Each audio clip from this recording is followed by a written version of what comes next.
الحمد لله وكفى وسلام على عباده الذين اصطفى أما بعد فأعوذ بالله من الشيطان الرجيم بسم الله الرحمن الرحيم إن أول بيت وضع للناس للذي ببكة مباركا وهدى للعالمين فيه آيات بينات مقام إبراهيم ومن دخله كان آمنا وقال تعالى لمسجد أسس على التقوى من أول يوم أحق أن تقوم فيه رجال يحبون أن يتطهروا والله يحب المطهرين صدق الله العظيم وبلغنا رسوله النبي الكريم ونحن على ذلك لمن الشاهدين والشاكرين والحمد لله رب العالمین۔ بزرگان محترم و برادران عزیز اور قابل قدر خواتین، حج تربیتی پروگرام کی آج ہماری تیسری نشست ہے۔ گزشتہ 2 دنوں میں ہم نے حج کا مکمل سامان سفر اور اس کے بعد عمرے کا مکمل طریقہ اور گزشتہ کل حج کے 5 ایام کے اعمال اور مکہ مکرمہ سے مدینہ منورہ روانگی، سرکار دو عالم صلی اللہ علیہ وسلم کی مسجد اور سرکار دو عالم صلی اللہ علیہ وسلم کے روزے پر حاضری کے آداب، اسی طرح سے ریاض الجنہ میں حاضری کی ترتیب ہم نے دیکھی اور سنی ہے۔ آج انشاءاللہ مکہ مکرمہ کی اہم زیارات دکھائی جائیں گی، مدینہ منورہ کی اہم زیارات دکھائی جائیں گی، طائف کی اہم زیارات دکھائی جائیں گی اور اہم قیمتی تجربات آپ کے سامنے بیان کیے جائیں گے۔ مکہ مکرمہ میں یہ خانہ کعبہ وہ گھر ہے جس کے بارے میں اللہ پاک فرماتے ہیں کہ کائنات میں پہلا گھر ہے۔ علامہ ازرقی رحمہ اللہ نے لکھا ہے کہ اس کائنات کو بنانے سے 2000 سال پہلے اللہ رب العزت نے، جبکہ نیچے بالکل پانی ہی پانی تھا، اوپر آسمان تھا، اللہ رب العزت نے اس مقام پر جہاں پر آج خانہ کعبہ ہے، اس مقام پر اللہ رب العزت نے پانی کا ایک بلبلہ ظاہر فرمایا اور پھر اس کے بعد وہاں سے زمین کی بنیاد رکھی اور پھر پوری زمین کو یہاں سے ایسے پھیلا دیا جیسے روٹی کا پیڑا پھیلایا جاتا ہے۔ اللہ پاک فرماتے ہیں کہ یہ کائنات کا پہلا گھر ہے۔ سب سے پہلے فرشتوں نے اس کی تعمیر فرمائی، پھر اس کے بعد سیدنا آدم علیہ السلام نے، پھر طوفان نوح کے موقع پر یہ ختم ہو گیا، ظاہری اس کی کیفیت ختم ہو گئی، تو پھر حضرت ابراہیم علیہ السلام کے ذریعے اللہ رب العزت نے اس کی تعمیر کروائی۔ قریش نے آپ علیہ السلام کی بعثت سے چند سال پہلے اس کی پھر تعمیر کی اور پھر اس کے بعد مختلف مراحل پر اس کی تعمیر و ترقی ہوتی رہی اور آج یہ خانہ کعبہ ہمارے درمیان موجود ہے۔ انسان کی ظاہری اعتبار سے جسمانی ترقی کا جو سب سے بڑا اور آخری ذریعہ ہے اللہ رب العزت کے قریب ترین پہنچنے کا، وہ خانہ کعبہ تک پہنچنا ہے۔ روحانی اعتبار سے انسان مزید ترقی کر سکتا ہے، جسمانی اعتبار سے اللہ کے انتہائی قریب پہنچنے کا سب سے آخری ذریعہ اور سب سے آخری منزل یہ خانہ کعبہ تک پہنچنا ہے۔ انسان کی بڑی چاہت ہوتی ہے یہاں پر جائے، اس کی زیارت کرے، اللہ پاک کی سعادت عطا فرماتے ہیں۔ یہ ہم مسلمانوں پر اللہ کی مہربانی ہے۔ اللہ پاک قرآن پاک میں ارشاد فرماتے ہیں وضع للناس، کہ اس کو ہم نے تمام کائنات کے لوگوں کے لیے رکھا ہے۔ صرف یہ نہیں فرمایا کہ متقین کے لیے، نیک لوگوں کے لیے رکھا، فرمایا تمام کائنات کے انسانوں کے لیے رکھا ہے۔ اور پھر آگے فرمایا کہ فیہ آیات بینات مقام ابراہیم ومن دخلہ کان آمنا، کہ اس کے اندر جو داخل ہو جائے اسے اللہ رب العزت امن اور اطمینان عطا فرما دیتے ہیں۔ اور فرمایا کہ اس کے اندر اللہ کی بڑی نشانیاں ہیں، اور فرمایا ھدی للعالمین، تمام جہانوں کے لیے اللہ رب العزت نے اس کو ہدایت کا سرچشمہ بنایا ہے۔ جس طرح سے اللہ کی ذات رب العالمین ہے، نبی کریم صلی اللہ علیہ وسلم کی ذات بابرکات رحمت للعالمین ہے۔ اس خانہ کعبہ کے بارے میں اللہ پاک نے فرمایا ہدی للعالمین، تمام کائنات کے لیے ہدایت کا سامان۔ تو یہاں پر جب ہم جائیں تو اس کو جی بھر کے دیکھیں۔ نبی کریم صلی اللہ علیہ وسلم نے ارشاد فرمایا خانہ کعبہ پر ہر وقت 120 اللہ کی طرف سے رحمتیں نازل ہوتی رہتی ہیں، 60 رحمتیں ان کو ملتی ہیں جو خانہ کعبہ کا طواف کر رہے ہوتے ہیں، 40 رحمتیں ان کو ملتی ہیں جو دیگر عبادات، نوافل، تلاوت وغیرہ کے اندر یہاں مسجد حرام میں لگے ہوتے ہیں، اور فرمایا 20 رحمتیں ان لوگوں کو ملتی ہیں جو صرف خانہ کعبہ کو دیکھ رہے ہیں۔ بہت سے حجاج کرام یہاں سے جاتے ہیں، مسجد حرام کے باہر نماز پڑھ رہے ہیں، اندر جگہ موجود ہونے کے باوجود اندر نہیں جاتے ہیں۔ ان سے پوچھا جائے بھائی اندر کیوں نہیں جا رہے ہیں؟ جی ہوٹل جانا ہے، نماز کے بعد جلدی واپسی ہے، تھوڑی سی ہمت کر کے ہم اندر چلے جائیں، اتنی بڑی اللہ کی رحمت برس رہی ہے، اس میں اور کچھ نہ ہو سکے ایسی جگہ جا کر بیٹھیں جہاں سے خانہ کعبہ نظر آ رہا ہو۔ تو یہاں پر یہ خانہ کعبہ اللہ رب العزت نے یہ ہمیں عطا فرمایا، اس کے ارد گرد کا جو علاقہ ہے، یہ جو ارد گرد کا جو حصہ ہے، اسے مطاف کہتے ہیں۔ یعنی کتنی سعادت کی بات ہے، تمام کے تمام انبیاء کرام علیہ السلام یہاں پر تشریف لائے ہیں۔ آج اللہ نے ہم مسلمانوں کو یہ سعادت عطا فرمائی کہ ہم بھی یہاں پر جا رہے ہیں۔ یہ بابرکت جگہ ہیں، جو جگہ نیک اعمال کی ہوتی ہیں وہاں پر رحمتیں اور برکتیں اللہ کی طرف سے نازل ہوتی ہیں، ان جگہوں پر رحمتیں اور برکتیں ہوتی ہیں۔ یہاں پر سالہ سال سے اللہ رب العزت کی رحمتیں برس رہی ہیں۔ یعنی کتنی مقدس یہ جگہ ہے کہ یہاں پر 1400 سال پہلے اعلان ہو گیا کوئی مشرک نہیں آ سکتا ہے۔ یعنی اس علاقے کے اندر، اس ماحول کے اندر شرک کا گناہ 1400 سال سے نہیں ہوا ہے، تو اس کی رحمتیں اور برکتوں کا اندازہ لگایا جا سکتا ہے۔ یہ ایک تصویر کے اندر یہ دکھایا گیا ہے کہ ملتزم، عام طور پر لوگ ملتزم اس حصے کو سمجھتے ہیں، دروازے کو ملتزم کہتے ہیں، لوگوں نے تصویروں کے ساتھ بھی ملتزم لگایا ہوا ہوتا ہے، ملتزم لکھ کر خانہ کعبہ کا دروازہ لگاتے ہیں۔ ملتزم کے معنی ہوتے ہیں چمٹنے کی جگہ۔ سرکار دو عالم صلی اللہ علیہ وسلم اس مقام پر تشریف لائے اور آپ علیہ السلام نے اپنے سینہ مبارک سے چادر بلند کی اور سینہ اطہر اپنا سینہ یہاں پر لگایا، اور کبھی دایاں رخسار لگاتے تھے، کبھی بایاں رخسار لگاتے تھے۔ اس جگہ پر دعائیں قبول ہوتی ہیں۔ ملتزم اس حصے کو کہا جاتا ہے۔ ملتزم کے معنی ہوتے ہیں چمٹنے کی جگہ۔ باب کعبہ جو دروازہ ہے خانہ کعبہ کا، اس کے اس کونے سے لے کر حجر اسود تک کا جو حصہ ہے اس کو ملتزم کہتے ہیں۔ اس میں ایک یا دو لوگوں کی، بہت زیادہ 3 لوگوں کے کھڑے ہونے کی جگہ ہے۔ تو وہاں پر جب جائیں تو یہ ہم نے بہت زیادہ اہتمام کرنا ہے ہماری ذات سے کسی کو تکلیف نہ پہنچے۔ اس مقام پر دعائیں قبول ہوتی ہیں، اور علماء نے لکھا ہے، تجربہ لکھا ہے لوگوں کا، کہ یہاں پر جو دعا مانگی فوراً قبول ہوئی۔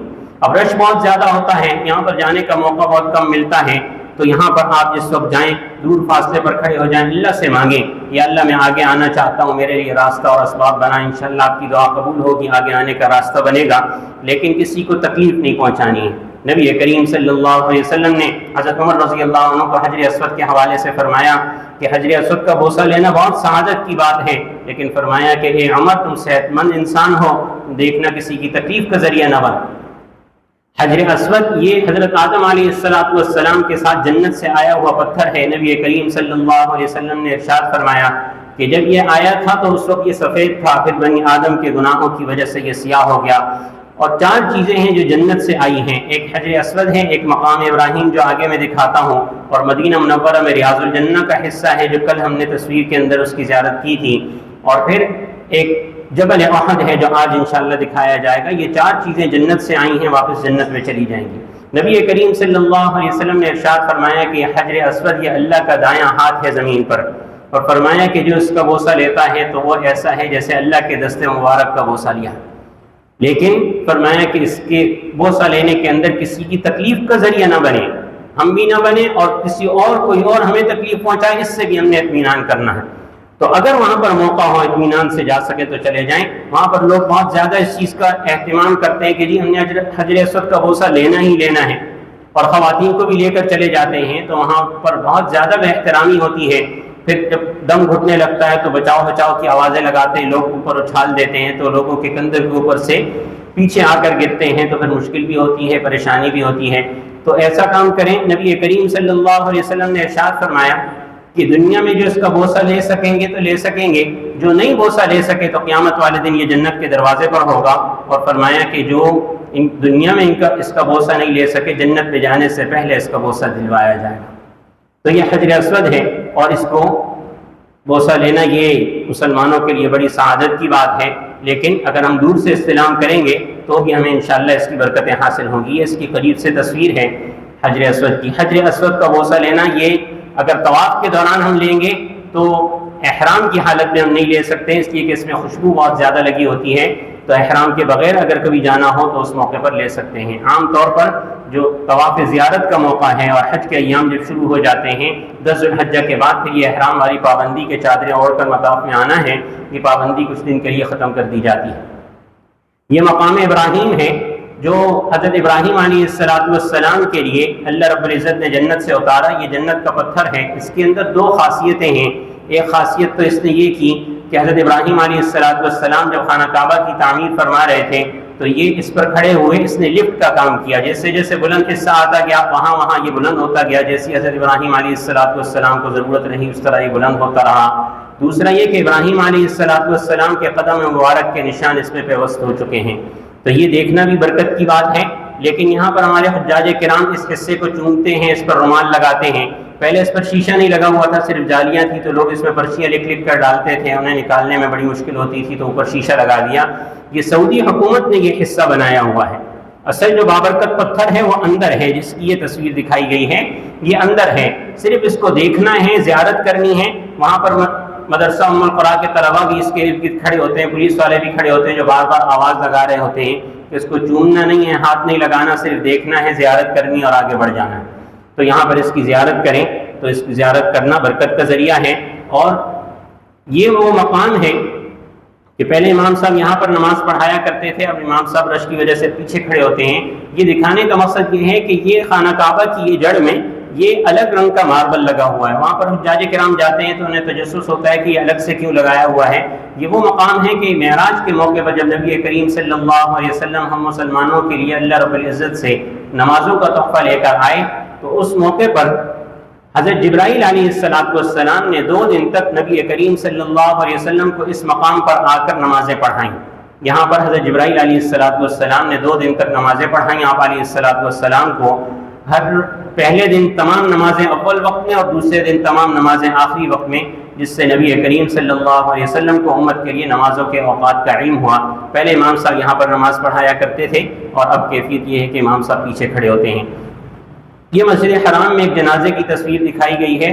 یہ ایک موقع پر تقریباً یہ 67 جنازے تھے جو ایک ساتھ پڑھائے گئے۔ مسجد حرام میں تقریباً ہر نماز کے ساتھ نماز جنازہ پڑھی جاتی ہے۔ دکھانے کا یہاں پر مقصد یہ ہے کہ نبی کریم صلی اللہ علیہ وسلم نے ارشاد فرمایا کہ جو شخص نماز جنازہ کے اندر شریک ہوگا اسے 1 قیراط ثواب ملے گا۔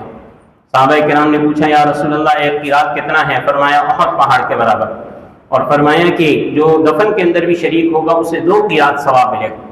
وہاں پر مسجد حرام میں ہوتے ہوئے لوگ نماز جنازہ چھوڑ دیتے ہیں۔ مسجد حرام میں جنازے کی نماز پڑھنا، ایک نماز جنازہ میں ہم شریک ہوں گے تو 1 لاکھ احد پہاڑ کے برابر ثواب ملے گا، کہ وہاں اعمال کا اجر و ثواب 1 لاکھ گنا بڑھ جاتا ہے۔ اور خواتین کے لیے بھی مسئلہ یہ ہے، نماز جنازہ کا طریقہ سیکھ کر جائیں، خواتین بھی وہاں پر نماز جنازہ کے اندر شریک ہوں گی۔ یہاں پر موقع نہیں ہوتا ہے تو خواتین شریک نہیں ہوتی ہیں، تو وہ یہ سمجھتی ہیں کہ وہاں پر بھی ہم نے نماز جنازہ نہیں پڑھنی ہے۔ طریقہ اس کا بہت آسان ہے۔ امام صاحب جب پہلی تکبیر کہتے ہیں، ہم نے بھی پہلی تکبیر کہہ کر ثنا پڑھنی ہے جو نماز میں پڑھی جاتی ہے۔ امام صاحب جب دوسری تکبیر کہیں گے اس کے بعد ہم نے درود شریف پڑھنا ہے، اور تیسری تکبیر کے بعد نماز جنازہ کی دعا پڑھنی ہے۔ دعا یاد ہو تو وہ دعا پڑھیں، اور اگر یاد نہ ہو تو یاد کر لیں۔ اگر پھر بھی یاد نہیں ہوتی، اور ربنا اغفر لی جو ہم نماز میں پڑھتے ہیں وہ ہم پڑھ لیں، ربنا اغفر لی ولوالدی وللمؤمنین یوم یقوم الحساب۔ تو یہ نماز جنازہ کی تصویر ایک دکھائی گئی ہے۔ مکہ مکرمہ میں ہر نماز کے ساتھ ہوتا ہے، مدینہ منورہ میں کبھی کبھی ایسا ہوتا ہے کسی نماز کے ساتھ نہ ہو، ورنہ ہر نماز کے ساتھ ہوتا ہے۔ نماز کے بعد اعلان ہوتا ہے نماز جنازہ کا۔ اعلان اس طرح سے ہوتا ہے الصلاۃ علی الاموات یرحمکم اللہ۔ کئی سارے جنازے ہوں تو اموات کا لفظ کہتے ہیں، ایک جنازہ ہو تو میت کا لفظ کہتے ہیں، خاتون کا جنازہ ہو تو میتہ کا لفظ کہتے ہیں، بچے کا بھی ساتھ جنازہ ہو تو الطفل کا لفظ بھی ساتھ ملاتے ہیں۔ تو اگر یہ کلمات سمجھ میں آ رہے ہوں تو وہ دعائیں پڑھیں جو جن کلمات کے لیے، جیسے مردوں کے لیے یا خواتین کے لیے وہ جو دوسری دعائیں آتی ہیں اس کے اندر مذکر کے مؤنث کے صیغے الگ الگ ہیں، اسی طرح سے بچے کی اور بچی کی نماز جنازہ الگ الگ ہے۔ تو اگر یہ دعائیں الگ الگ یاد ہوں تو بہت اچھی بات ہے، اگر الگ الگ یاد نہ ہوں تو یہی دعا جو اللہم اغفر لحینا یہ دعا پڑھی جاتی ہے، یہی دعا پڑھ لی جائے۔ یہ ایک گھڑی دکھائی گئی ہے جو صفا مروہ کے درمیان ہے، وہاں جب ہم جاتے ہیں نمازوں کے وقت کا علم نہیں ہوتا تو یہاں پر اذان کا وقت آ رہا ہوتا ہے، جیسے مغرب کا وقت یہاں لکھا ہوا ہے 5:55، تو یہ مغرب کی اذان کا وقت ہے۔ ہر نماز کا جو بالکل اول وقت ہوتا ہے وہ ان گھڑیوں میں دکھایا جاتا ہے۔ اس گھڑی کو دکھانے کے دو مقصد ہیں۔ ایک مقصد تو یہ ہے کہ یہاں پر ایک لفظ آ رہا ہوتا ہے جس کو شروق کہتے ہیں، شین را واو قاف، اس کا لوگ مطلب اشراق سمجھتے ہیں، اشراق نہیں بلکہ یہ طلوع آفتاب کا وقت ہے، اس کے تقریباً 12-15 منٹ کے بعد آپ نے اشراق کی نماز پڑھنی ہے۔ دوسرا یہ ہے کہ یہ اذان کا وقت دکھایا جاتا ہے۔ اذان کے بعد رش کے دنوں میں 1-2 منٹ کا وقفہ ہوتا ہے، اور عام دنوں کے اندر جب رش کم ہوتا ہے تو 10 منٹ سے 12 منٹ کا وقفہ دیا جاتا ہے۔ ان کے فوراً بعد تمام نمازیں وہاں اول وقت کے اندر پڑھی جاتی ہیں۔ تو جیسے ہی وقت داخل ہو تو آپ نے مکہ مکرمہ میں، مدینہ منورہ میں تو جگہ جگہ گھڑیاں لگی ہوئی ہیں، تو آپ نے گھڑیاں دیکھ کر آپ نے اس کا وقت اپنا طے کر لینا ہے کہ نماز کا یہ وقت ہے۔ جس بھی نماز کے لیے ہم نے جانا ہو اس نماز سے تقریباً 1 گھنٹہ پہلے نکلیں تاکہ ہمیں اندر جگہ مل جائے۔ یہ میں نے کل جیسے عرض کیا تھا کہ اگر کسی حاجی کو حجن کو ویل چیئر کی ضرورت پڑے وہاں پر عارضی طور پر، جنہیں مستقل ویل چیئر کی ضرورت رہتی ہے وہ تو یہاں سے لے کر جائیں تاکہ وہاں زیادہ مشکل نہ ہو۔ مکہ مکرمہ میں اگر ویل چیئر کی عارضی طور پر ضرورت ہے، عاریتاً لینی ہو، تو یہ صفا سے باہر نکلیں تو یہ بادشاہ کا محل ہے، اس کے ساتھ یہ پل بنا ہوا ہے، پل سے آگے چلتے ہوئے جائیں گے، جہاں پر پل ختم ہوتا ہے تو پل کے ساتھ یہ دفتر بنا ہوا ہے، نقطۃ استلام عربات الیدویہ المجانیہ، اوپر یہ بورڈ الگ سے بھی لگایا ہوا ہے، جو اندر بورڈ لگا ہوا ہے مفت ویل چیئر حاصل کرنے کا طریقہ۔ آپ اپنا ویزا لے جائیں گے اور مریض کا عذر وہاں پر بتائیں گے تو وہ آپ کا اندراج کر کے آپ کو ویل چیئر دے دیں گے، وہ آپ جتنے دن وہاں رہیں استعمال کریں، اور واپسی پر آپ نے یہاں پر جمع کروانی ہے۔ اس بات کا دھیان رکھیں کہ عاریتاً دی جاتی ہے، یہ ہماری ملکیت نہیں ہوتی، اسے احتیاط سے استعمال کرنا ہے اور پھر واپسی پر یہ آپ نے یہاں پر جمع کروانی ہے۔ البتہ وہ حجاج کرام جو چل سکتے ہیں انہیں چل کر طواف سعی کرنی چاہیے، جو نہیں چل سکتے کوئی عذر ہے تو ان کے لیے یہ ہے کہ ویل چیئر وہ استعمال کر سکتے ہیں۔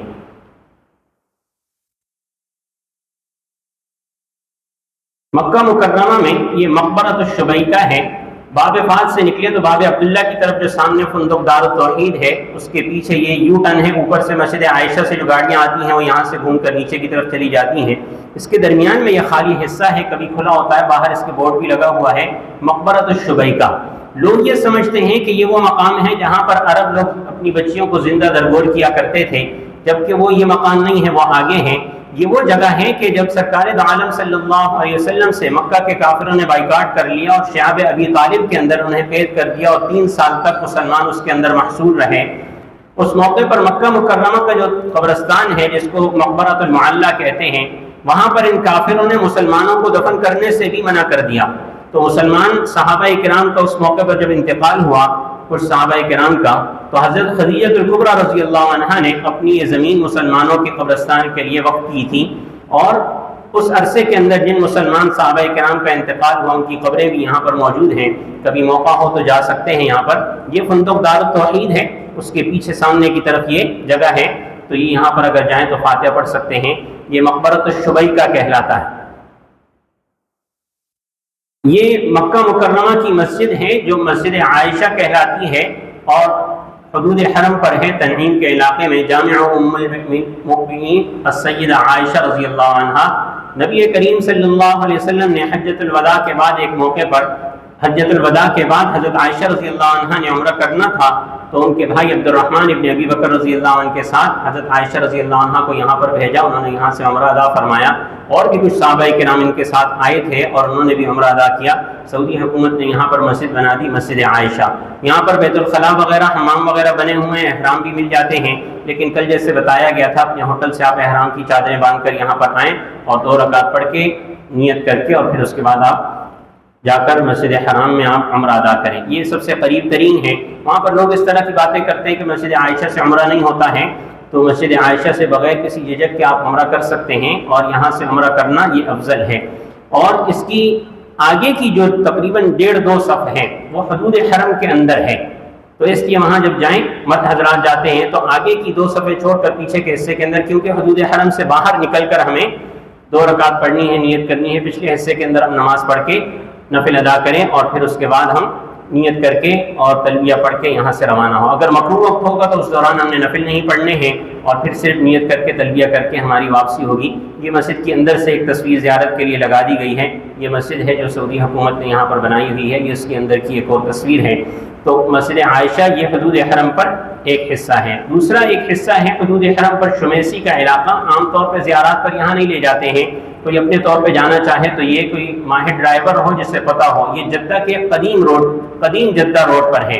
جو نیا جدہ روڈ ہے وہ اس کے برابر میں چل رہا ہے، یہ پرانا جدہ روڈ ہے، اس پر یہ شمیسی کا علاقہ ہے۔ واقعہ اس طرح ہوا کہ نبی کریم صلی اللہ علیہ وسلم نے خواب دیکھی، مدینہ منورہ میں سن 6 ہجری کے اندر خواب دیکھا کہ میں خانہ کعبہ کا طواف کر رہا ہوں۔ صحابہ کرام رضی اللہ عنہ کو بتایا تو صحابہ کرام تیار ہو گئے۔ تقریباً 1400 سے 1500 کی تعداد میں صحابہ کرام مدینہ منورہ سے احرام باندھ کر عمرے کی نیت سے آئے۔ اس مقام پر یہاں پر رک گئے اور مکہ کے کافروں نے آگے نہیں جانے دیا۔ پھر اس موقع پر یہاں پر کافروں کے ساتھ صلح ہوئی، آپ علیہ السلام نے یہاں سے واپسی فرمائی۔ یہ حدیبیہ کا علاقہ ہے شمیسی، یہ بھی حدود حرم پر ہے۔ اگر کوئی عمرہ یہاں سے کرنا چاہے، زیارت کے لیے آنا چاہے، اپنے طور پر آ کر یہاں سے عمرے کا احرام باندھ سکتے ہیں۔ اس کے پیچھے آبادی میں وہ کنواں بھی ہے جس کنویں کے اندر نبی کریم صلی اللہ علیہ وسلم کو صحابہ کرام نے بتایا کہ پانی ختم ہو گیا ہے اور کنواں خشک تھا، تو آپ علیہ السلام نے اپنا جھوٹا پانی اس کے اندر شامل فرمایا تو وہ کنواں اس کے اندر پانی آ گیا، صحابہ کرام نے استعمال فرمایا۔ یہ اس مسجد کے اندر کی تصویر ہے۔ تو حدیبیہ کا واقعہ یہاں پر ہوا تھا، حدود حرم پر ہے، کوئی جانا چاہے تو جا سکتے ہیں، زیارات پر یہاں نہیں لے جاتے ہیں۔ یہ جعرانہ کی مسجد ہے۔ نبی کریم صلی اللہ علیہ وسلم نے سن 8 ہجری میں جب فتح مکہ ہوئی اس کے بعد آگے تشریف لے گئے طائف کی طرف۔ غزوہ طائف، غزوہ اوطاس، غزوہ حنین، یہ 3 غزوات ہوئے۔ واپسی پر آپ علیہ السلام نے اس مقام پر پڑاؤ ڈالا اور چند دن یہاں پر قیام فرمایا تھا۔ ایک رات آپ علیہ السلام نے بغیر کسی کو بتائے ہوئے خاموشی سے یہاں سے احرام باندھ کر مکہ مکرمہ گئے اور عمرہ ادا کر کے راتوں رات واپس تشریف لے آئے۔ صحابہ کرام یہ سمجھے کہ آپ رات میں یہیں پر ہی تھے۔ آپ علیہ السلام نے عمرہ فرمایا تھا جعرانہ سے۔ لوگ یہ کہتے ہیں جعرانہ کا عمرہ بڑا عمرہ ہے اور مسجد عائشہ کا عمرہ چھوٹا عمرہ ہے۔ چھوٹا بڑا نہیں ہے، دونوں عمرے ہیں، بلکہ مسجد عائشہ سے عمرہ کرنا بعض علماء کے نزدیک زیادہ افضل ہے۔ کبھی زیارات پر یہاں لے جاتے ہیں، اگر کوئی عمرہ کرنا چاہے تو یہاں سے کر سکتے ہیں، عمرے کی نیت کر کے احرام باندھ کر یہاں پر آپ نے عمرے کی نیت کرنی ہے اور اسی ترتیب پر آپ جائیں گے۔ لیکن یہاں سے عمرہ کرنا، شمیسی کے علاقے سے مسجد عائشہ سے عمرہ کرنا لازمی نہیں ہے، یعنی آپ یہاں پر آئیں، اگر زیارات پہ عمرہ کرنا چاہیں تو کر سکتے ہیں۔ یہ مسجد کے اندر کی تصویر ہے، اور اگر نہ چاہیں تو نہیں کر سکتے، نہ کریں، کوئی لازم نہیں ہے۔ یہ مکہ مکرمہ کا قبرستان ہے جس کو مقبرۃ المعلی کہتے ہیں، جنت المعلی بھی کہتے ہیں اس کو۔ اس کا راستہ اس طرح سے ہے کہ آپ صفا سے باہر نکلیں تو آگے تھوڑا سا چلیں گے تو آگے ایک سڑک آتی ہے، اس سڑک پر سیدھا چلتے چلے جائیں، تقریباً 20 منٹ آپ پیدل چلیں گے تو یہ مسجد جن آتی ہے، اس کے ساتھ ہی یہ مقبرۃ المعلی ہے۔ عصر کے بعد عموماً کھلا ہوتا ہے، مرد حضرات اندر جا سکتے ہیں، خواتین اگر جائیں گی تو باہر سے ہی سلام پیش کر دیں گی اور فاتحہ پڑھ کر آ جائیں۔ خواتین اندر نہیں جا سکتی ہیں، تو مرد حضرات اندر جا سکتے ہیں۔ یہاں پر بہت سے صحابہ کرام کی قبریں ہیں۔ ام المؤمنین حضرت خدیجہ الکبریٰ رضی اللہ عنہا جو مسلمانوں کی والدہ ہیں اور نبی کریم صلی اللہ علیہ وسلم کی زوجہ مطہرہ ہیں، ان کی قبر بھی یہاں پر ہے۔ حضرت ابوبکر رضی اللہ عنہ کی بیٹی حضرت اسماء رضی اللہ عنہ کی بھی قبر یہاں پر ہے۔ حضرت عبداللہ بن زبیر رضی اللہ عنہ کی قبر یہاں پر ہے۔ حاجی امداد اللہ مہاجر مکی رحمہ اللہ کی قبر، بے شمار حجاج کرام کی، معتمرین کی یہاں پر قبریں ہیں، تو یہاں پر جائیں تو فاتحہ پڑھ لیں۔ یہاں کا ایک عمل، اور ہر جگہ کے قبرستان کا ایک عمل میں بتا دوں کہ جب کبھی بھی قبرستان جانا ہو تو ایک عمل آتا ہے حدیث شریف میں کہ اگر کوئی شخص قبرستان کے مرحومین کو یہ عمل کر کے وقت دے تو قیامت والے دن سارے کے سارے مرحومین اس کے لیے سفارش کریں گے۔ وہ عمل یہ ہے کہ ایک مرتبہ سورہ فاتحہ، ایک مرتبہ سورہ تکاثر، الہاکم التکاثر جو ہم پارے کے اندر ایک سورت ہے، 3 سے 4 لائن کی سورت ہے، یاد کر لیں وہ، اور ایک مرتبہ سورہ اخلاص، یہ 3 سورتیں پڑھ کر اگر قبرستان کے تمام مرحومین کو بخش دی جائیں تو یہ مرحومین قیامت والے دن سفارش کریں گے۔ یہ وہ مقام ہے جس حصے کے اندر حضرت خدیجہ الکبریٰ رضی اللہ عنہا کی قبر ہے، اس میں اندر نہیں جانے دیا جاتا، یہ بند ہے 4 دیواری کے اندر، اور جو صحابہ کرام کی قبریں ہیں وہ حصہ بند ہے، باہر سے دور سے زیارت کر سکتے ہیں۔ مکہ مکرمہ میں یہ مسجد الجن ہے، یہ جنت المعلی قبرستان کے سامنے ہے۔ واقعہ اس کا اس طرح سے ہے کہ نبی کریم صلی اللہ علیہ وسلم ایک موقع پر یہاں پر فجر کی نماز کی امامت فرما رہے تھے تو نصیبین کے ساتھ یہ 9 جنات یہاں سے گزر رہے تھے۔ انہوں نے آپ علیہ السلام کی تلاوت سنی اور یہاں پر رک گئے اور پھر آپ علیہ السلام پر ایمان لائے اور پھر جا کر اپنی قوم میں انہوں نے دعوت دی۔ لوگ یہ سمجھتے ہیں کہ یہاں پر جنات موجود ہوتے ہیں، ایسا نہیں ہے۔ جنات تو ویسے ہر جگہ ہوتے ہیں، یہاں پر کوئی خاص بات نہیں ہے کہ جنات الگ سے یہاں پر موجود ہوتے ہوں۔ یہاں پر جا کر اس مقام کی زیارت کی جا سکتی ہے، عصر مغرب کے بعد کھلی ہوتی ہے، نفل بھی ادا کر کے یہاں کی برکتیں حاصل کر سکتے ہیں مغرب کی نماز کے بعد۔ یہ مکہ مکرمہ کا پہاڑ ہے جبل نور۔ نبی کریم صلی اللہ علیہ وسلم نبوت ملنے سے 6 مہینے پہلے یہاں پر تشریف لایا کرتے تھے اور تقریباً ہفتے بھر کا توشہ ساتھ لے کر آتے تھے۔ تو یہاں پر آپ علیہ السلام یہاں اس میں غار ہے جس کو غار حرا کہا جاتا ہے، جبل نور ہے، اس میں غار کا نام غار حرا ہے، اس میں آپ علیہ السلام تشریف لایا کرتے تھے۔ تو یہاں پر جو یہ اس کی بلندی ہے 281 میٹر بلند ہے۔ تو آپ سوچیں کس طرح سے آپ علیہ السلام اس پر جایا کرتے ہوں گے، انتہائی بلند پہاڑ ہے۔ اور پھر ایسا ہوا کہ لوگوں کے چلنے کی وجہ سے اس پر راستہ بن گیا، پھر لوگوں نے یہاں پر سیڑھیاں بنا دی، سعودی حکومت نے تو اوپر تک جانے کی سیڑھیاں تھیں، اور اب کیفیت یہ ہے کہ انتہائی کشادہ راستہ ہے جس پر آپ آرام سے جا سکتے ہیں اور یہ اس کے اوپر جاتے ہیں۔ اور اس کے اندر آگے جا کر وہ غار آتا ہے جس غار میں نبی کریم صلی اللہ علیہ وسلم قیام فرمایا کرتے تھے۔ یہ وہ غار ہے، اس کی تصویر ہے، اس میں 2 یا 3 افراد ایک موقع پر نماز پڑھ سکتے ہیں، کبھی جانا چاہیں تو یہاں پر جا سکتے ہیں۔ اس غار کے اندر یہ خاص بات کی، آج سے تقریباً 50-60 سال پہلے تک بھی یہ کیفیت تھی کہ اس میں ایک سوراخ تھا جس سے خانہ کعبہ بالکل سامنے نظر آتا تھا۔ پھر بلڈنگیں بن گئی تو اب وہ ایسی کیفیت نہیں ہے۔ یہاں پر یہ مسئلہ ذہن میں رکھیں کہ یہ غار حرا پر جانا یہ حج کا کوئی عمرے کا کوئی رکن یا کوئی حصہ نہیں ہے، نہ حج کے واجبات میں سے ہے نہ فرائض میں سے ہے۔ اگر کوئی ہمت کر کے جانا چاہے تو جا سکتے ہیں، لیکن اپنی کیفیت اپنی صحت کو دیکھیں اور پھر اس کے حساب سے آپ جانا چاہیں تو جا سکتے ہیں۔ یہ دوسرا پہاڑ ہے جس کو جبل سور کہتے ہیں، یہ 458 میٹر بلند ہے۔ نبی کریم صلی اللہ علیہ وسلم ہجرت کے موقع پر جب کافر پیچھے لگے ہوئے تھے، اس میں آپ علیہ السلام نے اس پہاڑ میں جو غار ہے اس میں 3 رات قیام فرمایا تھا۔ یہ انتہائی بلندی پر جا کے پھر آگے سے نیچے اترتے ہیں تو پھر وہ پہاڑ آتا ہے، الٹی کشتی کی طرح سے یہ پہاڑ ہے، 458 میٹر یہ بلند ہے۔ اس کا جو غار ہے وہ الٹی کشتی کی طرح ہے۔ آپ علیہ السلام نے یہاں پر قیام فرمایا، دشمن پیچھے لگے ہوئے تھے اور انتہائی اس کی کیفیت کی پریشانی کے عالم میں آپ علیہ السلام یہاں پر تشریف لائے۔ حضرت ابوبکر صدیق رضی اللہ عنہ یہاں پر ساتھ تھے۔ یہاں پر یہ مسئلہ ذہن میں رکھیں کہ وہاں پر ہمارے جو مسلمان ہیں وہ جب جاتے ہیں تو جگہ جگہ پر اپنے نام لکھتے ہیں، اور اس کو پتہ نہیں کس نیت سے وہ لکھتے ہیں، اپنے لیے برکت سمجھتے ہیں یا کیا سمجھتے ہیں۔ کل میں نے جو پہاڑ دکھایا مکہ مکرمہ میں جو عرفات کے میدان میں ہے جبل رحمت، وہاں آپ زیارات پر جائیں گے تو آپ یہ دیکھیں گے کہ وہاں پر کوئی جگہ ایسی نہیں ہے جہاں پر آدمی پیر رکھ کر پہاڑ پہ چڑھ سکے، اس لیے کہ جگہ جگہ نام لکھے ہوئے ہیں، اور پتہ نہیں کس نیت سے نام لکھتے ہیں۔ یہ آگے میں جبل سور کی ایک وہ تصویر دکھاتا ہوں، اس میں پورے غار میں لوگوں نے مارکروں سے اپنے نام لکھے ہوئے ہیں، کوئی حصہ خالی اس میں نظر نہیں آتا ہے۔ جگہ جگہ دیواروں پر آپ دیکھیں نام لکھے ہوئے ہیں۔ اس کو آپ غور سے دیکھیں تو 1 انگلی کے برابر آپ کو جگہ ایسی نہیں نظر آئے گی جس میں کسی کا نام نہ لکھا ہوا۔ جگہ جگہ جہاں پاؤں رکھتے ہیں ان جگہوں پر بھی نام لکھے ہوئے ہیں۔ تو ایسا کوئی کام نہیں کرنا چاہیے کہ جو ہمارے ناموں کی بے حرمتی کا ذریعہ ہو۔ ویسے بھی کہیں بھی نام اس طرح سے نہیں لکھنے چاہیے۔ ان کی وہاں پر مسجد جو عرفات کے اندر مسجد ہے، مسجد نمرہ، اس کی دیواروں پر لکھا ہوتا ہے، مسجد عقیق کی دیواروں پر لکھا ہوتا ہے۔ ایسا کوئی کام نہیں کرنا چاہیے کہ جو کسی کی تکلیف کا ذریعہ بنے۔ مکہ مکرمہ میں یہ جدہ سے جب آپ مکہ مکرمہ جا رہے ہوں گے اس موقع پر راستے میں یہ جگہ آتی ہے، اگر اس موقع پر آپ ڈرائیور سے بات کر لیں تو بھی وہ زیارت کروا سکتا ہے، کبھی اپنے طور پر آنا چاہیں اپنے طور پر بھی آ سکتے ہیں۔ یہ صرف کا علاقہ ہے جس کا ابھی نیا نام نواریہ ہے۔ یہاں پر حضرت میمونہ رضی اللہ عنہا جو کہ ازواج مطہرات میں سے ہیں، ان کی قبر ہے۔ واقعہ اس طرح سے ہوا کہ ان کی پیدائش بھی اسی جگہ کی ہے۔ نبی کریم صلی اللہ علیہ وسلم سے سن 7 ہجری میں عمرۃ القضاء کے موقع پر آپ علیہ السلام سے نکاح بھی یہیں اسی مقام پر ہوا اور رخصتی بھی اسی مقام پر ہوئی، اور نبی کریم صلی اللہ علیہ وسلم کے دنیا سے تشریف لے جانے کے بعد ایک موقع پر یہ اپنے میکے میں آئی ہوئی تھی، مکہ مکرمہ آئی ہوئی تھی، ان کی طبیعت خراب ہوئی تو یہیں پر ہی ان کا انتقال ہوا، یہیں پر ہی ان کی قبر ہے۔ تو ازواج مطہرات جو کل 11 ہیں، ان میں سے ایک کی قبر جنت المعلیٰ قبرستان میں ہے، ایک کی قبر یہاں پر ہے، یہ ام المؤمنین حضرت میمونہ رضی اللہ عنہا ہے، اور ایک باقی 9 ازواج مطہرات جو 9 ہماری امائیں ہیں ان کی قبر مدینہ منورہ میں جنت البقیع قبرستان کے اندر ہے۔ تو یہاں پر اگر کوئی اپنے طور پہ جانا چاہے تو جا سکتے ہیں، زیارات پر یہاں نہیں لے جاتے ہیں۔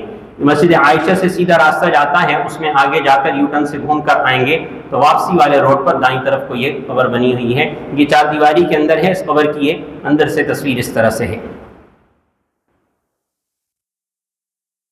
مکہ مکرمہ کی ہماری زیارات الحمدللہ مکمل ہوئی، جو اہم زیارات تھیں۔ مدینہ منورہ کی اہم زیارات اب شروع ہوتی ہیں۔ نبی کریم صلی اللہ علیہ وسلم کے دور کا مدینہ منورہ جو دیوار کے اندر، قلعے کے اندر بند تھا، اگر کوئی شخص یہ چاہے کہ میں وہ دیکھنا چاہتا ہوں کتنے حصے میں تھا، تو سعودی حکومت نے شافعات نے نبی کریم صلی اللہ علیہ وسلم کے دور کا پورا مدینہ منورہ اب مسجد نبی کے اندر شامل کر دیا ہے۔ تو اگر کوئی شخص یہ چاہے اس دور کا مدینہ منورہ میں دیکھنا چاہتا ہوں تو 1 نمبر گیٹ سے وہ چلنا شروع کرے اور دوبارہ 1 نمبر گیٹ پر آ جائے تو یہ سارا وہ حصہ ہے جو کہ نبی کریم صلی اللہ علیہ وسلم کے دور کا مدینہ منورہ ہے۔ تو یہ مدینہ منورہ کے اندر یہ باب ابو بکر ہے، 2 نمبر 3 نمبر جو گیٹ ہے اس میں ہے۔ خواتین بھی یہاں پر جب رات میں سلام پیش کرنے کے لیے وہاں آئیں تو یہاں سے ان کو نکالا جاتا ہے۔ یہاں پر یہ وہ جگہ ہے، یہاں پر لکھا ہوا بھی ہے ہذہ خوخۃ سیدنا ابی بکر الصدیق رضی اللہ عنہ۔ یہ نبی کریم صلی اللہ علیہ وسلم کے دور میں بہت سے صحابہ کرام کے گھر کی کھڑکیاں وہ مسجد نبی صلی اللہ علیہ وسلم کے اندر کھلا کرتی تھیں، جن میں حضرت ابو بکر صدیق رضی اللہ عنہ کے گھر کی کھڑکی بھی تھی۔ پھر آپ علیہ السلام نے ایک موقع پر منع فرما دیا کہ باقی سب اپنی کھڑکیاں بند کر دیں، صرف حضرت ابو بکر صدیق رضی اللہ عنہ اپنی کھڑکی کھلی رکھ سکتے ہیں۔ تو یہ وہ مقام ہے جہاں پر وہ کھڑکی بنی ہوئی تھی۔ کھڑکی خوخا کھڑکی کو کہتے ہیں، ایسی کھڑکی ہوتی تھی جس سے ایک آدمی اندر آنا چاہے تو آ سکے، تو یہ زیارت کے لیے لگا دی ہے۔ یہ گنبد خضرا ہے جس کی زیارت کرنا دیکھنا بھی باعث اجر و ثواب ہے۔ یہ اوپر نیچے 3 گنبد ہیں جو مختلف ادوار میں بنائے گئے۔ تو یہاں پر اس کے نیچے حضرت عائشہ صدیقہ رضی اللہ عنہا کا وہ حجرہ ہے جس میں نبی کریم صلی اللہ علیہ وسلم اور حضرات شیخین حضرت ابوبکر صدیق رضی اللہ عنہ، حضرت عمر رضی اللہ عنہ آرام فرما ہیں۔ یہ اس کے بالکل سامنے 2-3 مساجد ہیں۔ جب کبھی کوئی شخص جاتا ہے جسے وہاں کی چیزوں کے اندر شوق ہو تو وہ اس تجسس کے اندر ہوتا ہے کہ اتنا بڑا مرکز ہے، اس کے بالکل سامنے یہ مسجدیں کیسی ہیں۔ تو یہ ایک مسجد غمامہ ہے، غمامہ کہتے ہیں بادل کو۔ واقعہ اس کا اس طرح سے ہے کہ نبی کریم صلی اللہ علیہ وسلم ایک موقع پر عید کی نماز پڑھا رہے تھے تو آپ علیہ السلام کے اوپر بادل نے یہاں پر سایہ کیا ہوا تھا، غمامہ بادل کو کہتے ہیں۔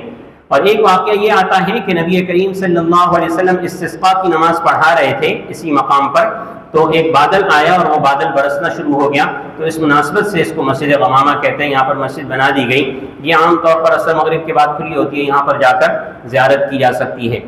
یہ مسجد علی ابن ابی طالب ہے، یہاں حضرت علی رضی اللہ عنہ کا ایک گھر تھا، اس مناسبت سے یہاں پر مسجد بنا دی۔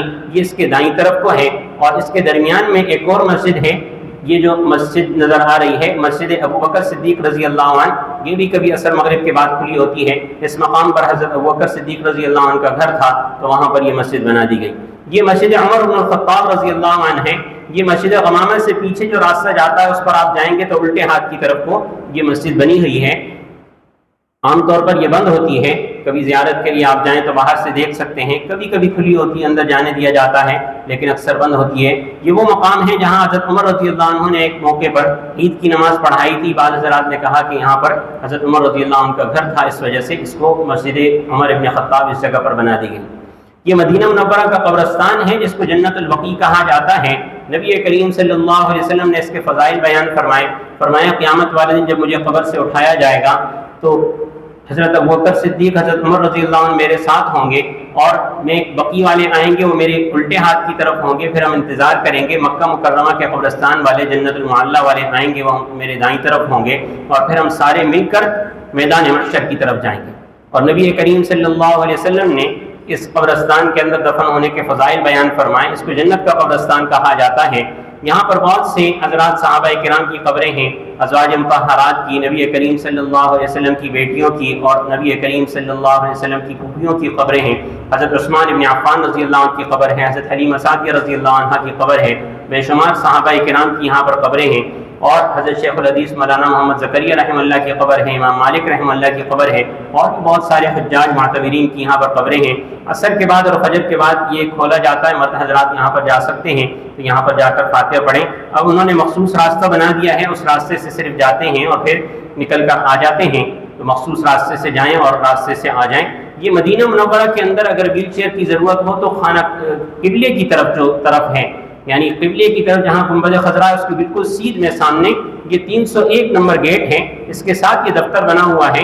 یہاں پر آ کر آپ اپنا ویزا دکھائیں گے، وہ مکمل اندراج کرتے ہیں، اور مدینہ منورہ میں اس حوالے کے اندر اس حوالے سے زیادہ وہ اہتمام کرتے ہیں کہ آپ کو یہاں سے جو ویل چیئر دی جائے گی ہر روز آ کر اس کی آپ نے جو اجازت نامہ آپ کو ملے گا اس کی تجدید کروانی ہے، اس کو رینیو کروانا ہوگا۔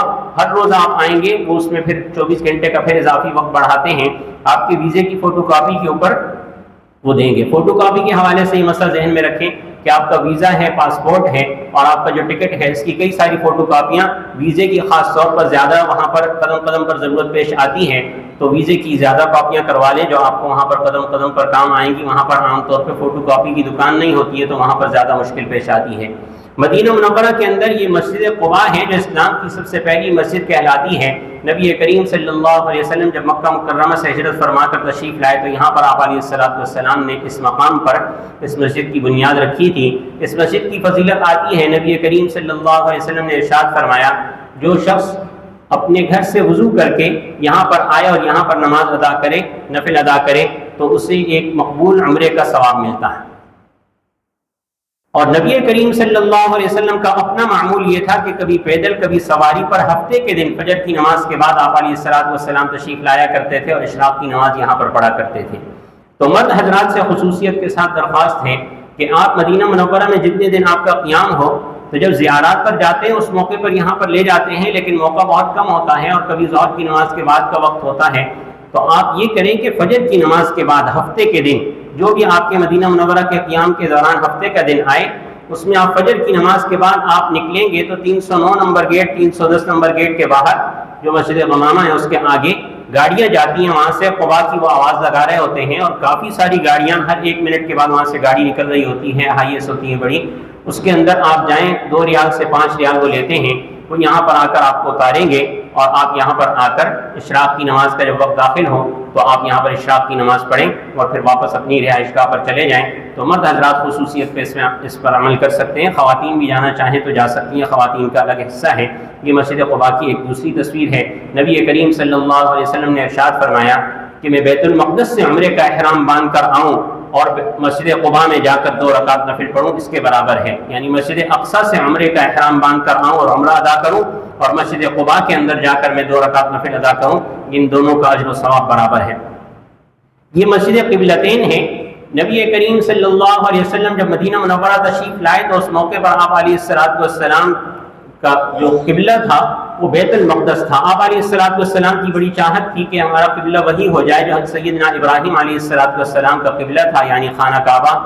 آپ علیہ السلام ایک موقع پر یہاں پر بنو سلمہ کا یہ علاقہ تھا، یہاں پر آپ علیہ السلام تشریف لائے ہوئے تھے اور ظہر کی نماز کی امامت فرما رہے تھے کہ اس دوران 2 رکعتیں ہو گئی تھیں اور 2 رکعتیں باقی تھیں۔ دوران نماز آپ علیہ السلام پر وحی نازل ہوئی کہ آپ خانہ کعبہ کی طرف رخ فرما دیجئے، تو نبی کریم صلی اللہ علیہ وسلم مسجد کے اس حصے میں امامت فرما رہے تھے۔ یہ قبلے کی طرف کا حصہ ہے، پیچھے کی طرف یہ بیت المقدس ہے، اس طرف مسجد حرام خانہ کعبہ کا رخ اس طرف ہے۔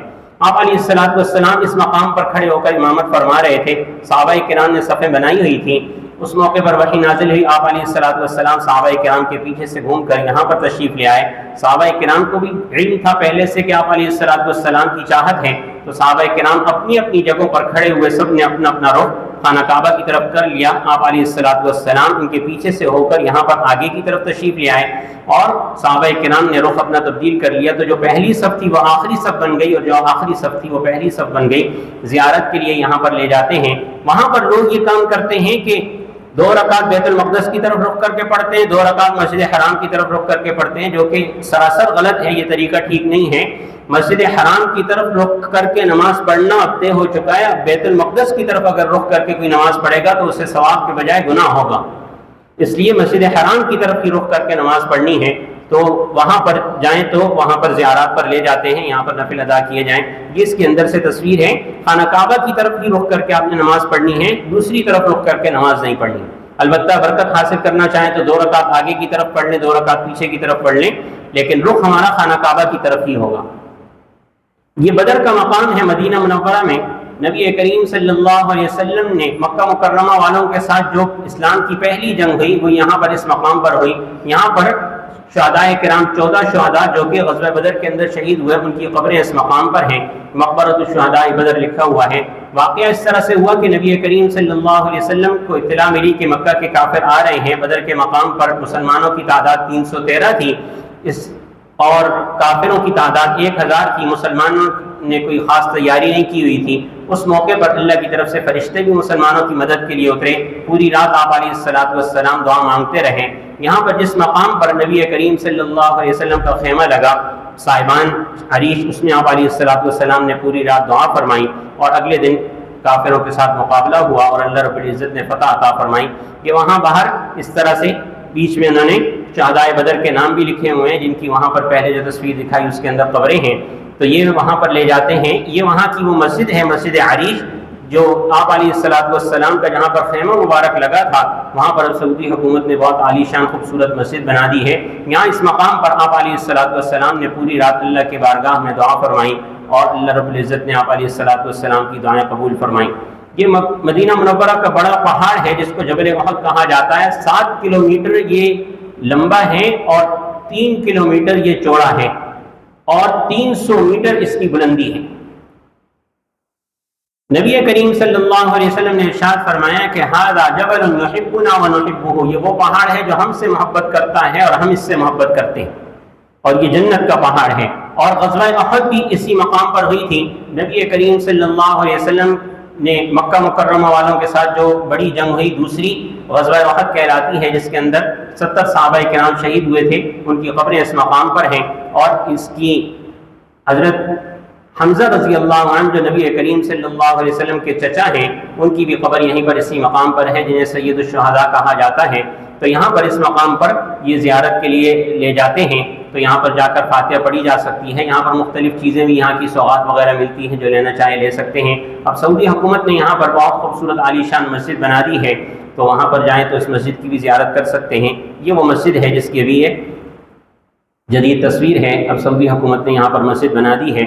یہ وہ مقام ہے جہاں پر غزوہ خندق ہوئی تھی۔ خندق مسلمانوں کی مکہ کے کافروں کے ساتھ جو ہونے والی جنگیں، آخری جنگ ہے سن 5 ہجری کے اندر جو ہوئی۔ واقعہ یہ ہوا کہ سارے کے سارے کافر جمع ہو گئے اور ارد گرد کے قبائل بھی جمع ہو گئے۔ مسلمانوں کی تعداد جو یہاں پر آئے تھے اس موقع پر 1500 کی تعداد تھی اور کافر 10,000 کی تعداد میں تھے۔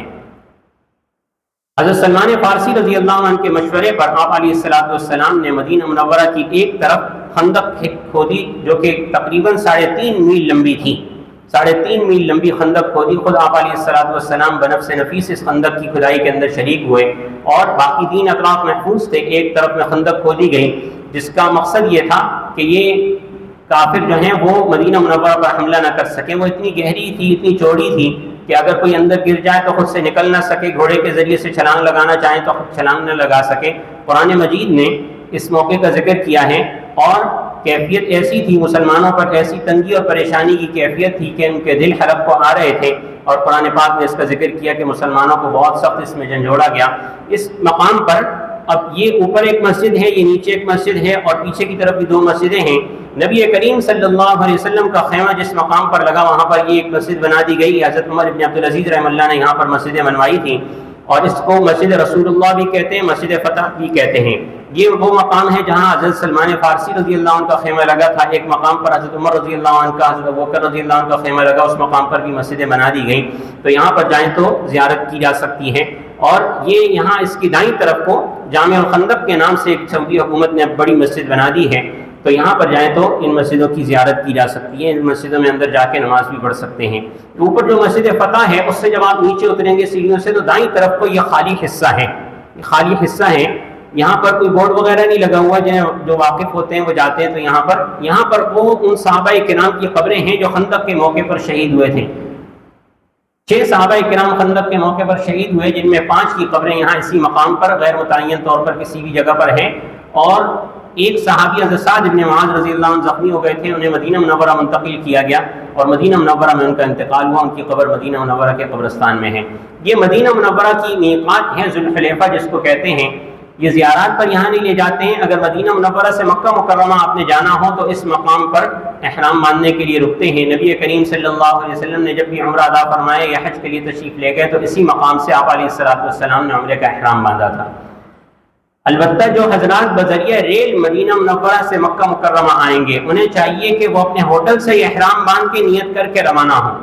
اس کی وجہ یہ ہے کہ ریل میں اگر آپ نے یہ سوچا کہ ہم نے احرام باندھنا یہ نیت کرنی ہے تو وہ ریل انتہائی تیز رفتار ہے, وہ تقریباً 1 سے 1.5 منٹ کے اندر وہ میقات کراس کر جاتی ہے. تو اس لیے آپ نے اپنے ہوٹل سے یہ احرام باندھ کر آنا ہے. اور یہاں پر بھی احرام باندھنے کی سہولت موجود ہے. اور مکہ مکرمہ مدینہ منورہ کی زیارات مکمل ہوئیں.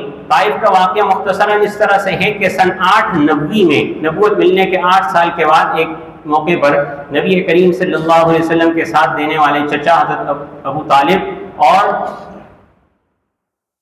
ازواج مطہرات میں سے حضرت خدیجہ کبریٰ رضی اللہ عنہا, ان دونوں کا 3 دن کے وقفے سے انتقال ہو گیا اور آپ علیہ السلام بڑے صدمے میں تھے. تو آپ علیہ السلام حضرت زید بن حارثہ رضی اللہ عنہ کے ساتھ طائف کی طرف تشریف لے گئے. مقصد یہ تھا کہ وہاں 3 بڑے سردار ہیں, عبد یعلیل, مسعود اور حبیب, ان تینوں سے بات کی جائے. اگر ان میں سے کوئی حمایت کر لیتا ہے تو یہ اسلام کے لیے تقویت کا ذریعہ ہوگا. بہت دشوار گزار راستہ ہے کہ آپ جائیں گے تو آپ کو اندازہ ہوگا, بہت ہی دشوار گزار راستہ ہے. حضرت زید بن حارثہ رضی اللہ عنہ آپ علیہ السلام کے ساتھ تھے. آپ علیہ السلام طائف تشریف لے گئے, لیکن وہاں کے سرداروں سے جب بات کی تو تینوں نے ہی انتہائی روکھا جواب دیا. آپ علیہ السلام کی بات ماننے حمایت کرنے کے بجائے انہوں نے اوباش لڑکوں کو پیچھے لگا دیا جو آپ علیہ السلام کو مستقل پتھر مار رہے تھے اور آپ علیہ السلام کو بھگا رہے تھے. آپ علیہ السلام ان کی منتیں کر رہے تھے کہ میری بات سن لو. یہاں تک آپ علیہ السلام نے فرمایا کہ میرا چہرہ نہیں دیکھنا چاہتے ہو, میں منہ دوسری طرف کر کے بات کرتا ہوں, میری بات سن لو. انہوں نے بات نہیں سنی. آپ علیہ السلام کو اتنا زخمی کیا کہ آپ علیہ السلام کے قدم مبارک لہو لہان ہو گئے اور اتنا خون آپ کا بہہ گیا کہ آپ علیہ السلام کے قدم مبارک جوتوں کے ساتھ چپک گئے. معمولی خون نکلنے سے ایسی کیفیت نہیں ہوتی ہے, اور پھر ایک کیفیت ایسی آئی کہ آپ علیہ السلام بے ہوش ہو گئے. حضرت زید بن حارثہ رضی اللہ عنہ آپ علیہ السلام کو اٹھا کر ایک باغ میں لے کر آئے. اس باغ میں آپ علیہ السلام نے کچھ دیر آرام کیا تو وہاں پر ایک کافر سردار تھا جس کا یہاں پر ایک باغ تھا, عتبہ ابن ربیعہ, جو مکہ مکرمہ کے بڑے کافر سرداروں میں سے تھا. اس نے جب دیکھا کہ اتنی تکلیف پہنچائی ہے ہمارے کافروں نے ان کو, تو اس موقع پر اسے بھی بڑا ترس آیا. آپ علیہ السلام کی کیفیت دیکھ کر اس نے خود ہمت کی, ایک پلیٹ لی, اس کے اندر انگور سجائے. یہاں کے طائف کے انگور تو ویسے بھی بہت مشہور ہیں, تو اس نے پلیٹ کے اندر انگور سجائے اور آپ علیہ السلام کی خدمت میں لے جانے کے لیے خود تیار ہوا. پھر شرم آ گئی کہ ہم نے اتنی مخالفت کی ہے, پھر خود نہیں آیا, اپنے خادم کو, اپنے غلام کو بلایا جس کا نام عداس تھا. اس کو بلایا اور کہا کہ ان کو جا کر دو اور محمد سے کہنا کہ تمہیں ہماری جو رشتہ داری ہے, خاندانی جو رشتہ داری ہے, اس کا واسطہ ہے کہ اس سے ضرور کچھ نہ کچھ لے لو. آپ علیہ السلام کی خدمت میں وہ آئے. عداس جو خادم تھے آپ علیہ السلام کی خدمت میں انگور پیش کیے. آپ علیہ السلام نے اللہ کا نام لیا, بسم اللہ پڑھ کر انگور کھانا شروع کیے. تو وہ بہت حیران ہوا, کہنے لگا یہ آپ نے کیا کلمات کہے ہیں, ہمارے ہاں تو یہ کلمات کوئی نہیں کہتا ہے. تو آپ علیہ السلام نے پوچھا تم کہاں کے ہو؟ اس نے کہا کہ میں نینوا کا ہوں. آپ علیہ السلام نے پوچھا کس مذہب کے ہو؟ اس نے کہا میں نصرانی مذہب کا ہوں. تو آپ علیہ السلام نے فرمایا نینوا وہی علاقہ جہاں کے یونس ابن متہ ہیں. تو وہ اور زیادہ حیران ہوا کہ یہ یونس ابن متہ کو کیسے جانتے ہیں؟ کہا وہ تو ہمارے علاقے کے بڑے بزرگ گزرے ہیں. تو نبی کریم صلی اللہ علیہ وسلم نے فرمایا کہ وہ میرے بھائی ہیں, حضرت یونس علیہ السلام میرے بھائی ہیں. وہ اور زیادہ حیران ہوا کہ وہ تو بہت عرصہ پہلے دنیا سے رخصت ہو گئے ہیں, کئی سو سال پہلے وہ آئے تھے, آپ کیسے ان کے بھائی ہیں؟ نبی کریم صلی اللہ علیہ وسلم نے فرمایا کہ ہم انبیاء کرام علیہ السلام آپس میں بھائی ہوتے ہیں. تو یہاں وہ مقام ہے, اس پر مسجد بنا دی گئی. یہ مسجد بند ہوتی ہے جب زیارات میں طائف جاتے ہیں, تو کبھی یہاں باہر سے اور کبھی اوپر کی طرف کوئی ڈرائیور جاننے والا ہو اوپر کی طرف سے لے جا کر اس جگہ کی اوپر سے, پہاڑ کے اوپر سے زیارت کرواتے ہیں. اس کے اندر کونے کی طرف ایک پتھر رکھا ہوا ہے جو کہ کسی مستند روایت کے اندر تو نہیں آتا ہے, لیکن بعض وہاں علاقے کے اندر یہ بات مشہور ہے کہ آپ علیہ السلام نے یہاں پر جس پتھر کے ساتھ ٹیک لگایا تھا وہ پتھر ہے, اور اس پر آپ علیہ السلام کے خون کے نشان بھی ہیں. تو یہ وہ مقام ہے جو زیارت کے لیے یہاں پر لگایا گیا. پیچھے کی طرف وہ باغ ہیں اور یہ مسجد عداس اندر باغ کے اندر ایک مسجد بنائی گئی ہے، جو کہ حضرت عداس رضی اللہ عنہ جو صحابی وہ لے کر آئے تھے، وہ خادم وہ اس موقع پر مسلمان ہو گئے، آپ علیہ السلام کے ہاتھ پر مسلمان ہوئے، ان کے نام سے یہ مسجد عداس یہاں پر بنا دی گئی ہے۔ دوسری یہاں کی اہم زیارت مسجد عبداللہ ابن عباس رضی اللہ عنہ ہے، جو طائف کی بڑی مشہور مسجد ہے۔ حضرت عبداللہ ابن عباس رضی اللہ عنہ جو کہ نبی کریم صلی اللہ علیہ وسلم کے چچا زاد بھائی ہیں، وہ اس مسجد میں امام بھی تھے اور ان کی قبر بھی اسی مسجد کے اندر ہے، اسی مسجد کے احاطے کے اندر ہے، اور یہ حضرت عبداللہ ابن عباس رضی اللہ عنہ کے نام سے یہ مسجد ہے۔ بہت ہی خوبصورت مسجد ہے، کئی سارے اس کے ستون ہیں، اس مسجد کے اندر سے تصویر ہے۔ اس مسجد میں یہ وہ مقام ہے جس مقام پر اس چار دیواری کے اندر یہ حضرت عبداللہ ابن عباس رضی اللہ عنہ کی بھی قبر یہاں پر ہے۔ نبی کریم صلی اللہ علیہ وسلم کے ساتھ غزوہ طائف کے اندر جو صحابہ کرام شہید ہوئے ان کی قبر بھی اسی احاطے کے اندر ہے۔ یہ اس کی ایک اور تصویر لگا دی گئی ہے، یہ اندر سے تصویر ہے، اندر جانے نہیں دیا جاتا، باہر سے کھڑے ہو کر لوگ فاتحہ پڑھتے ہیں۔ تو یہ مدینہ طائف کی ایک مسجد ہے۔ یہ جیسے کل نقشہ دکھایا گیا تھا، طائف سے واپسی پر قرن المنازل میقات ہے، یہاں پر جب آپ جائیں گے تو واپسی پر آپ نے احرام باندھ کر عمرے کی نیت کر کے آنا ہے۔ جو بھی یہاں پر جائیں گے عمرے کی نیت کر کے آنا ہے۔ یہ میقات ہے، میقات سے واپسی پر عمرے کی نیت کر کے آنا لازمی اور ضروری ہے۔ یہ طائف کی اس طرح سے میقات ہے، تو یہ میقات سے جب کبھی بھی باہر نکلنا ہوگا تو واپسی پر عمرہ کرنا لازم اور ضروری ہے۔ یہ ہماری طائف کی بھی اہم زیارات مکمل ہو گئیں۔ اس کے بعد یہ آپ حضرات کے سامنے جو اہم تجربات ہیں وہ بتائے جاتے ہیں۔ یہ ایک بات یہ آپ حضرات کے سامنے یہ عرض کرنی ہے کہ بہت سے حجاج کرام کی یہ چاہت ہے کہ وہ یہ جو پروگرام ہمارا ہوا اسی طرح سے ہماری جو ویڈیوز ہیں وہ دیکھیں، تو یہ ہمارا یوٹیوب کا چینل ہے، اس پر ہماری تمام تر ویڈیوز موجود ہیں، جو اس کا لنک دیکھنا چاہیں وہ دیکھ سکتے ہیں۔ اب اس کے بعد اہم تجربات ہیں اور پھر اس کے بعد آخر میں انشاءاللہ دعا ہوگی۔ تمام حضرات سے خواتین سے درخواست ہے کہ آخر تک تشریف رکھیں۔